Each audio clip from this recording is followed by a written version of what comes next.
Students, now हमारा part third है। Unit third का पार्ट थर्ड है जो हम नया टॉपिक पढ़ रहे हैं। इसमें हम एस्टिमेशन के बारे में पता लगाएंगे कि हमारी कंपनी को जो भी फंड्स की रिक्वायरमेंट होती है, हमारे बिज़नेस को, जो नया बिज़नेस हम चालू करने वाले हैं उसमें जो फंड्स की रिक्वायरमेंट है तो उसको आप कैसे एस्टिमेट कर सकते हैं। एक प्रॉपर आप कैसे उसके बारे में पता लगा सकते हैं कि how much fund you need actually for the running of your business smoothly. तो हम ये आज देखेंगे। तो अब उसको स्लाइड्स को देखने से पहले मैं आपको कुछ बताता हूँ। जैसे कि कुछ भी बिज़नेस स्टार्ट करते हैं आप, तो क्या क्या मेन चीज़ें होती हैं। जैसे सबसे मेन चीज़ें होती हैं कि आपको बिज़नेस कहाँ स्टार्ट करना है, द लोकेशन। ओके। सेकंड चीज़ होती है how much capital you actually have in your hand. Second चीज़ होती है कि आपके पास कितना पैसा एक्चुअली मनी है अपने पास एक्चुअली। थर्ड चीज़ होती है कि आप अपना लोकेशन जो आपने चूज़ करी है तो लैंड खरीदना जिस पे आप अपने बिज़नेस को सेट करेंगे, प्रॉपर तरीके से एक सेटअप करेंगे, अपने बिज़नेस का इस्टेब्लिश करेंगे। बिल्डिंग होगी, लैंड, या आप मैन्युफैक्चरिंग प्लांट बनाना चाहते हैं, एक छोटा सा ऑफिस भी डालना चाहते हैं, तो what the things you need, what are the requirement, land and buildings. Okay.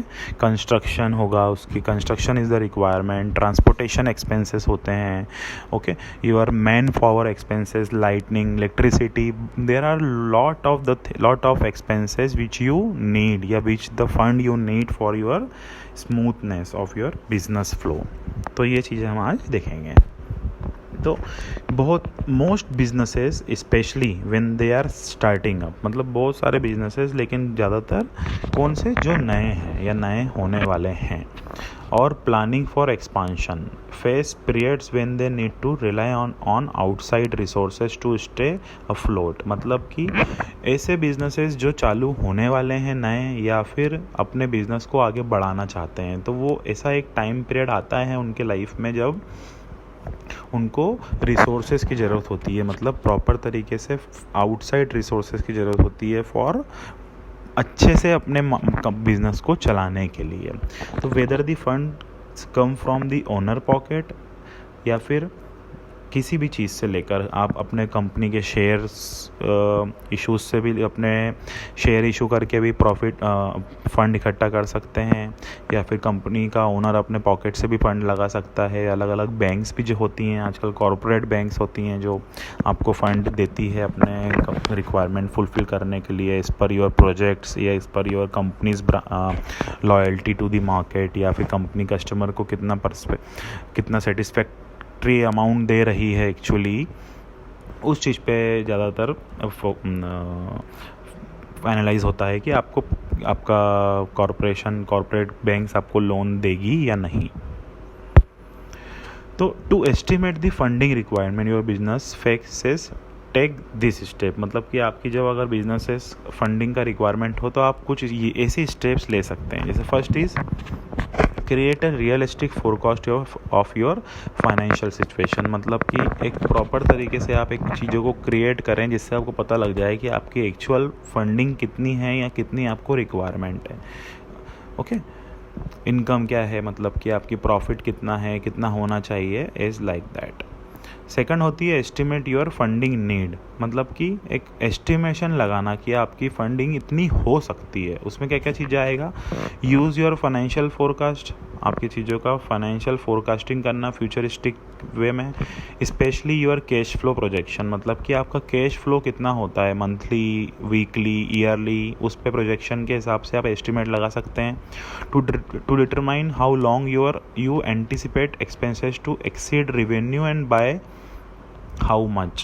okay, doing so helps you get handle on when you expect expenses to be incurred, when you expect revenues to roll in, the amount of funding you need order to cover the gap। मतलब कि एक चीज़ है कि company जब एक proper तरीके से एक बैलेंस शीट अपनी कंपनी की बना के रखती है कि उसका कितना ईयरली या कितना मंथली कितना कैश फ्लो हो रहा है, कहाँ कहाँ उसका कैश लग रहा है, और एक्सपेंसेस से ज़्यादा अगर प्रॉफिट है तो इट्स वेल इनफ, बट अगर एक्सपेंसेस से ज़्यादा प्रॉफिट नहीं हो पा रहा है, if you are in the null point, एक पन बोलते हैं ब्रेक इवन पॉइंट की, हाँ ना, नो प्रॉफिट नो लॉस, तो ऐसा बिजनेस चलाने का कोई सेंस नहीं है। जब आपको कोई प्रॉफिट भी नहीं हो या कोई लॉस भी नहीं हो, तो आपको वो गैप को फुलफ़िल करने के लिए अपने फंडिंग रिक्वायरमेंट को बढ़ाने के लिए, बिकॉज बहुत सारी चीज़ें होती हैं जिससे आप अपनी प्रॉफिटेबिलिटी बढ़ा सकते हैं। बिकॉज अगर आपके पास फ़ंड अवेलेबल होगा तो आप ज़्यादा अच्छी तरीके से उस कंपनी के प्रोडक्ट को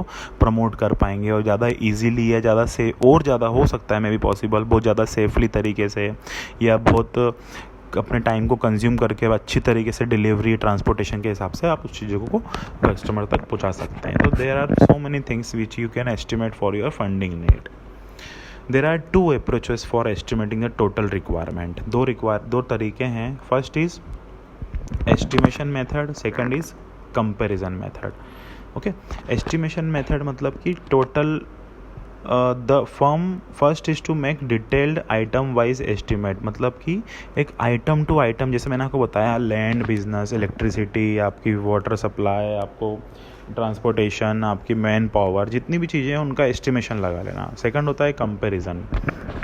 according to this method calculation are made on the basis of estimates of some other companies of the same type and same size, मतलब कि कंपेयर कर सकते हैं आप दूसरी बिजनेसेस को, दूसरी कंपनी को अपनी कंपनी से, कि हाँ उनका इतना फंडिंग लग रही है तो हो सकता है हमारी भी इतनी ही लगे. There are two approaches. The following items enter into the calculation of total capital estimates, मतलब कि कुछ ऐसी चीज़ें हैं जो कैलकुलेशन में काम आती है टोटल कैपिटल एस्टिमेट्स में. फर्स्ट होती है प्रमोशन एक्सपेंसेस, मतलब कि आपके प्रमोशन करने में कितना एक्सपेंसेस लगेगी, कितना पैसा आपको देना पड़ सकता है. सेकंड होता है कॉस्ट ऑफ फिक्स्ड एसेट. आपकी फिक्स्ड एसेट क्या क्या होती हैं? Land and building, tools and machinery, equipments, furniture and fixtures, miscellaneous fixed assets, मतलब कि जो भी आपकी फिक्स्ड एसेट्स हैं, जिसको आप जो आपकी फिक्स्ड एसेट्स हैं उसका भी एस्टिमेशन आप लगा सकते हैं.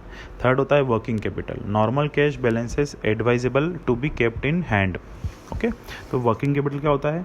जो हैंड में हो एक्चुअली आपके, उससे भी आप एस्टिमेट लगा सकते हैं कि हमारे पास कितना इन्वेस्ट करा था, कितना हमारे पास बचा है, और finally how much we need. Cost of financing, brokerage and commission, मतलब कि ब्रोकरेज आपको कितना पैसा देना है, या फिर हो सकता है आपने जो लैंड ली है वो रेंटेड हो, लीज पे हो, उसका पैसा भी, उसका फंड भी रिक्वायरमेंट्स होती हैं, या फिर आपको किससे कितना लेना है, या फिर आप कमीशन देना है या लेना है, it's depend. Cost of establishing the business, operating losses other than depreciation up to the time when the business will be financially self sustaining, मतलब कि एक cost of establishing the business, मतलब कि प्रॉपर बिजनेस को stable करने में कितना cost आएगा, you can estimate. Cost of intangible assets, मतलब कि इंटेंजिबल एसेट्स क्या क्या होते हैं? पेटेंट एंड गुडविल, मतलब कंपनी को पेटेंट कराने में, लाइसेंस लेने में, ग्रांट कंपनी को गवर्नमेंट से ग्रांट लेने में, उसकी गुडविल को प्रॉपर तरीके से एक्सप्लोर करने में कितना खर्चा आएगा, you can estimate it also.